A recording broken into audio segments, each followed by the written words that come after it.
Okay, I'm installing the Proflex Commander by Advanced Fuel Dynamics, and in the install videos that you see online, they say just pull here, that this is like a, when you would grab and just pull out. When I was pulling on mine, as you know, these cars are old, so you hear some cracking. So what I did is I took a pick. This one's, let's see if we can do this one with one hand. Check this out.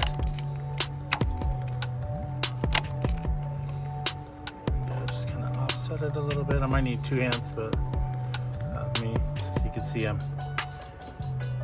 pushing that clip to the side. They say you don't have to take it off. Let's see. But yeah, you didn't see that because I'm doing this with one hand.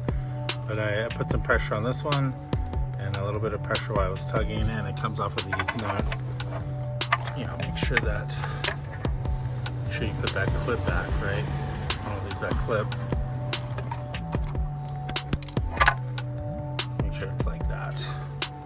Yeah, so that's the trick. These cars are older. You definitely don't want to break a fuel injector connection while you're doing this. So just pull up on these with a little pick, make sure they don't go all the way around, or be prepared to get a magnet and pull those out of the engine bay.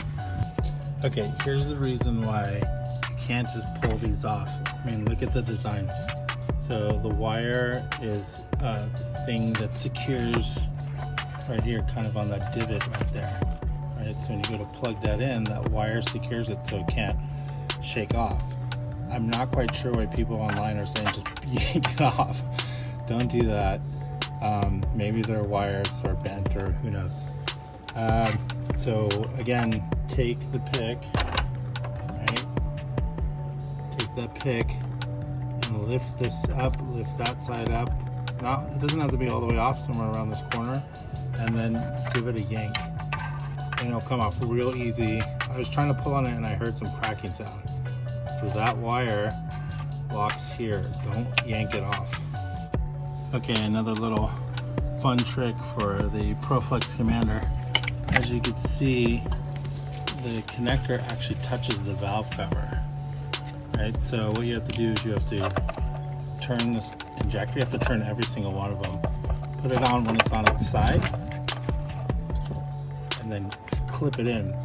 The thing is they don't clip in perfectly. So I used a plastic tool to apply pressure to the back, and then it'll snap in, and then you get it.